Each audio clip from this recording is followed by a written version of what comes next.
বিষাদ হলো সৌন্দর্যের সবচেয়ে বৈধ সুর। একজন সুন্দরী নারীর মৃত্যু হলো পৃথিবীর সবচেয়ে কাব্যিক বিষয়। পো বললেন, মহাবিশ্ব প্রসারিত হচ্ছে, কিন্তু একদিন আবার সংকুচিত হবে, সব কিছু ফিরে যাবে সেই আদি একত্বে। এটি বিগ ক্রাঞ্চ তত্ত্বের পূর্বাভাস। দ্য টেল হার্ট এর বর্ণনাকারী বৃদ্ধকে খুন করেন তার শকুনের চোখের জন্য, কিন্তু সেই চোখ কি?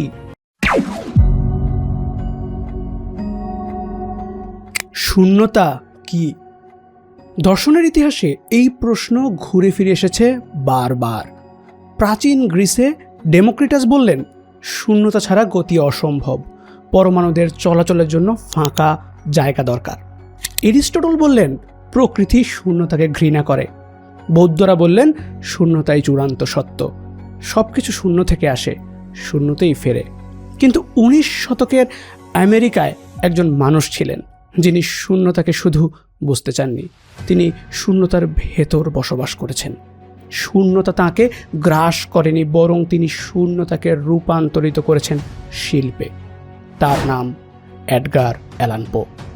আজ আমরা পোকে দেখব একটু অন্যভাবে, জীবনীর বাইরে গিয়ে, ঘটনাক্রমের বাইরে গিয়ে।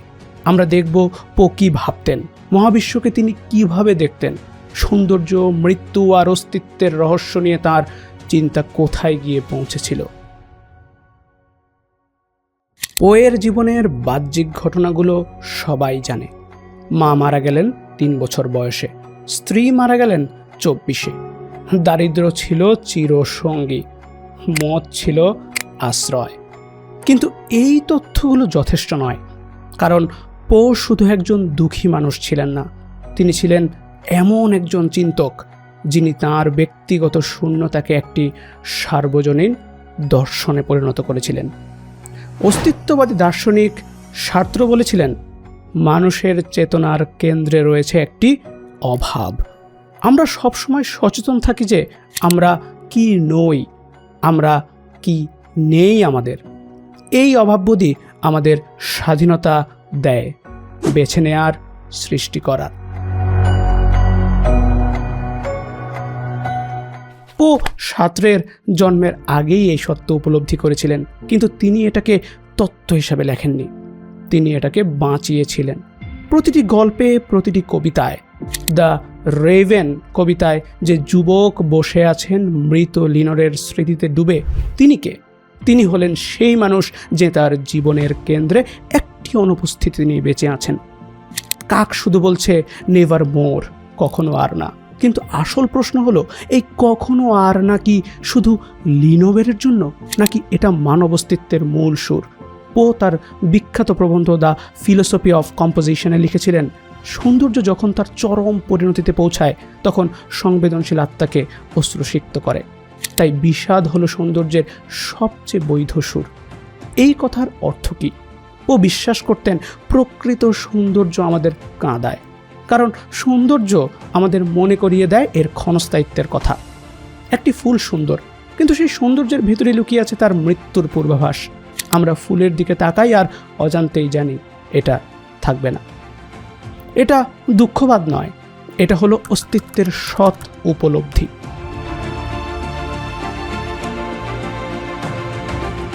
ও আরও লিখেছিলেন, একজন সুন্দরী নারীর মৃত্যু হলো পৃথিবীর সবচেয়ে কাব্যিক বিষয়। এই বাক্যটি পড়ে অনেকে শিউরে ওঠেন, মনে হয় অসুস্থ, বিকৃত। কিন্তু একটু গভীরে ভাবুন, পো সারা জীবন দেখেছেন সৌন্দর্যের মৃত্যু। তার মা সুন্দরী অভিনেত্রী, মারা গেলেন যক্ষ্মায়। তার স্ত্রী ভার্জিনিয়া, যাকে তিনি গভীরভাবে ভালোবাসতেন, মারা গেলেন একই রোগে। প্রতিবার সৌন্দর্য এসেছে তার জীবনে, তার প্রতিবার চলে গেছে। তার কাছে সৌন্দর্য আর মৃত্যু একই অভিজ্ঞতার 2 মুহূর্ত হয়ে গিয়েছিল। ভালোবাসা মানেই হারানো, পাওয়া মানেই বিদায়। এই উপলব্ধি তাকে বিষণ্ণ করেনি, এই উপলব্ধি তাকে দিয়েছে একটি অনন্য শিল্প দৃষ্টি। দার্শনিক এডমন্ড বার্ক বলেছিলেন, সাবলাইম বা উদাত্তের কথা এমন অভিজ্ঞতা যা একই সঙ্গে ভয়ঙ্কর ও মুগ্ধকর। পো এই ধারণাকে নিজের মতো করে নিয়েছিলেন। তার কাছে সৌন্দর্য শুধু সুন্দর বস্তু নয়, সৌন্দর্য হলো একটি অনুভূতি যা আমাদের আত্মাকে এমন জায়গায় নিয়ে যায় যেখানে আনন্দ আর বেদনা মিশে একাকার হয়ে যায়। তিনি একে বলতেন সুপার ন্যাল বিউটি, অতি জাগতিক সৌন্দর্য। সঙ্গীতে, কবিতায় আমরা মাঝে মাঝে এমন কিছু অনুভব করি যা পার্থিব নয়, যেন স্বর্গের বীণা থেকে ভেসে আসছে সুর। সেই মুহূর্তে আমরা কাঁদি, কিন্তু সেই কান্না দুঃখের নয়, সেই কান্না হলো সীমাবদ্ধতার কান্না। আমরা জানি এই মুহূর্ত ধরে রাখা যাবে না। 1948 সাল, মৃত্যুর 1 বছর আগে পো লিখলেন তার সবচেয়ে উচ্চাভিলাষী রচনা ইউরেকা, আ প্রোজ পোয়েম। এই বইয়ে পো কি করেছেন? তিনি মহাবিশ্বের উৎপত্তি, বিস্তার এবং পরিণতি ব্যাখ্যা করেছেন, কোনো বৈজ্ঞানিক গবেষণা ছাড়াই, শুধুমাত্র অন্তর্দৃষ্টির জোরে। শুনতে উন্মাদের প্রলাপ মনে হতে পারে, কিন্তু পোয়ের ধারণাগুলো দেখুন। তিনি বললেন, মহাবিশ্ব শুরু হয়েছিল একটি আদি কণা থেকে। ঈশ্বরের ইচ্ছায় সেই কণা বিস্ফোরিত হয়ে ছড়িয়ে পড়েছে। এই ধারণাটি বিগ ব্যাং তত্ত্বের সঙ্গে অদ্ভুতভাবে মিলে যায়, যা জর্জ লেমেত্রো প্রস্তাব করেছিলেন 1920-এর দশকে। পোয়ের মৃত্যুর 70 বছর পর পো বললেন, মহাবিশ্ব প্রসারিত হচ্ছে, কিন্তু একদিন আবার সংকুচিত হবে, সব কিছু ফিরে যাবে সেই আদি একত্বে। এটি বিগ ক্রাঞ্চ তত্ত্বের পূর্বাভাস। পো এমনকি ব্যাখ্যা করলেন কেন রাতের আকাশ অন্ধকার, যদিও মহাবিশ্বে অসংখ্য তারা। এই সমস্যাকে ওলবার্স প্যারাডক্স বলা হয়। পো এর ব্যাখ্যা ছিল, মহাবিশ্ব অসীম নয় এবং আলোর গতি সীমিত। জ্যোতির্বিদ এডওয়ার্ড হ্যারিসনের পরে স্বীকার করেছিলেন যে পো এই সমস্যার প্রথম যুক্তিসঙ্গত সমাধান দিয়েছিলেন। কিন্তু ইউরেকা শুধু বিজ্ঞান নয়, এটি আধ্যাত্মিকতাও। পো লিখেছিলেন, মহাবিশ্ব হলো ঈশ্বরের লেখা একটা কবিতা। আমরা সবাই সেই কবিতার অক্ষর। আমাদের আত্মা একসময় ঈশ্বরের সঙ্গে একাত্ম ছিল এবং একদিন আবার সেই একত্বে ফিরে যাবে।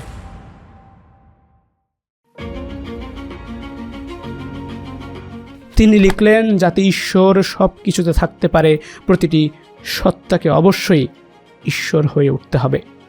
এটা কোনো ধর্মতত্ত্ব নয়, এটা এমন একজন শিল্পীর দৃষ্টি যিনি মহাবিশ্বকে দেখেছেন একটি জীবন্ত সত্তা হিসেবে, যা স্পন্দিত হচ্ছে, যা শ্বাস নিচ্ছে, যা প্রসারিত হচ্ছে আর সংকুচিত হচ্ছে ঈশ্বরের হৃদস্পন্দনের তালে। পোয়ের গল্পগুলো পড়ুন, the tell heart, the fall of the house of Usher, the black cat. প্রতিটি গল্পে একজন বর্ণনাকারী আছেন যিনি আপাত দৃষ্টিতে যুক্তিবাদী, কিন্তু ধীরে ধীরে আমরা বুঝতে পারি তার যুক্তির নিচে চাপা পড়ে আছে এক গভীর উন্মাদনা। এটা কি শুধু হরর গল্প? না, এটা হলো মানব মনের অন্ধকার প্রকোষ্ঠের মানচিত্র। পো বুঝেছিলেন, যা ফ্রয়েড পরে তত্ত্বায়িত করেছেন, আমাদের সচেতন মনের নিচে আছে একটি অন্ধকার জগৎ, যেখানে বাস করে আমাদের চাপা ভয়, লুকানো আকাঙ্ক্ষা আর অস্বীকৃত সত্য। দ্য টেল হার্ট এর বর্ণনাকারী বৃদ্ধকে খুন করেন তার শকুনের চোখের জন্য। কিন্তু সেই চোখ কি? সেই চোখ হলো বৃদ্ধত্বের, মৃত্যুর, সময়ের প্রতীক, যা আমাদের সবাইকে অনুসরণ করছে। খুনি আসলে খুন করতে চাইছেন তার নিজের মৃত্যু ভয়কে। দ্য হাউস অফ অ্যাশার কি? একটি পরিবার ক্ষয়ে যাচ্ছে, শারীরিকভাবে, মানসিকভাবে। বাড়িটি ভেঙে পড়ছে, ঠিক যেন আশার বংশ ভেঙে পড়ছে। এখানে বাড়ি আর পরিবার অভিন্ন, বাহ্যিক জগৎ আর অন্তর্জগৎ একাকার। ও দেখাচ্ছেন আমরা যা বাইরে দেখি তা আসলে আমাদের ভেতরেরই প্রতিফলন। এবার আসুন দ্য রেইভেনে ফিরে যাই। একটি কাক, একটি শব্দ, নেভার মোর। এই শব্দটি কেন এত শক্তিশালী? কারণ এটি মানব অস্তিত্বের সবচেয়ে গভীর সত্যকে ধারণ করে, অপরিবর্তনীয়তা। আমরা সবাই জানি, কিন্তু জিনিস ফেরানো যায় না।